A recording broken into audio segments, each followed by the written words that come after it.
thanks for checking out my recipe. Today I'm making Filipino vegetable soup, also known as Pinakbet. Traditionally, this recipe is made with shrimp and fish sauce or sometimes pork, but I will be making a plant-based version. So let's check it out and I hope you give it a shot. Alright, so here are the ingredients that I will be using to make our vegetable soup.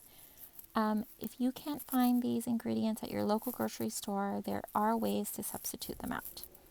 So first here I have Japanese eggplant. These eggplants are a little bit longer and usually skinnier versus your English eggplant, which is just kind of really round and big. Next I also have bitter melon. These are really bitter, so if you aren't a fan of bitter, you can omit this and substitute it for something else. I also took the seeds out because those carry a lot of the bitterness flavor, so that kind of takes some of it away. I've also got some okra and some kabocha, which is a squash. It's kind of like a pumpkin. And then I have long beans. These beans are different from French beans. They're a lot longer and thinner, and I think they're a little bit more crunchy. And then we have some tomatoes. I used Roma tomatoes and some garlic. Those are going to be the base to make our soup. And last but not least, because this is plant-based, I will be using mushroom sauce instead of fish sauce. This still has that nice salty depth of flavor that will substitute for the fish sauce. Okay, so here I am heating up a pot on medium-high heat and adding just some olive oil. I'm gonna saute the tomatoes and garlic just to kind of get them aromatic and to cook them down a little bit. So while you do this, make sure you mix your garlic and stir it. You don't want it to burn. Our idea is just to, get those flavors out of it. And then we're gonna toss in our tomatoes. And again, we're just gonna cook them down a little bit to get some of that flavor. This is gonna be the base of our soup.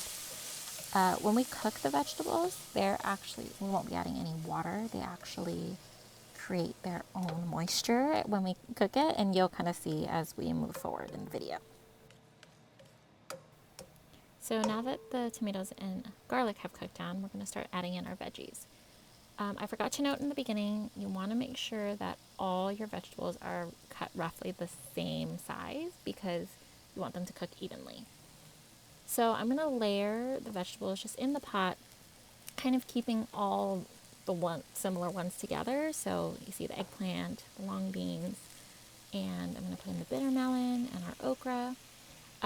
They all cook at different rates, so the ones that take the longest to cook, I'm putting closer to the bottom.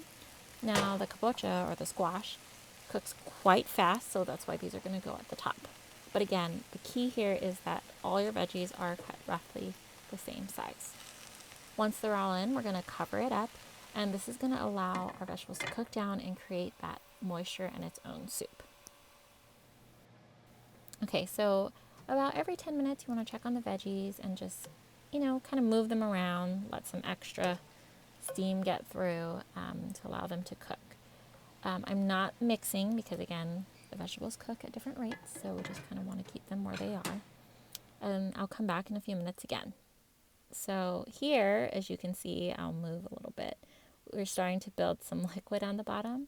Now, the size of your pot is very important. Here, I kind of got a pot that's a little too big. If I had a smaller one, you'd be able to see some of that soup, but you can see at the bottom, there's some.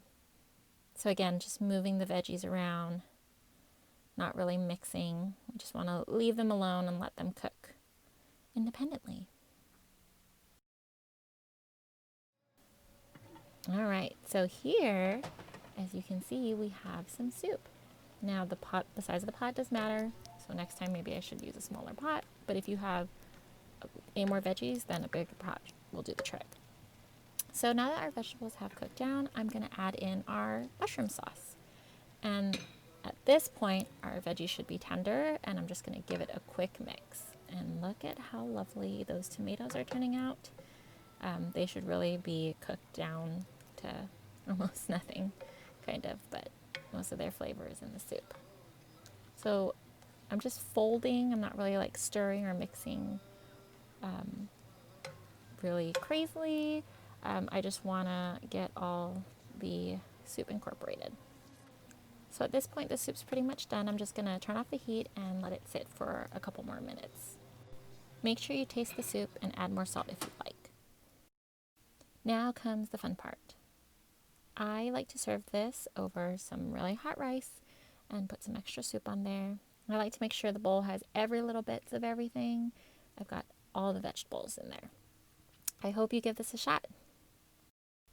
Thank you for checking out my recipe. I hope you tune in for more, so hit that like and subscribe button. I definitely will be posting a lot more. If you want to check out more of my recipes, in the description I have a link to my blog, my Pinterest, my Instagram. Follow me there as well. I hope you enjoy these recipes, and I'll see you soon.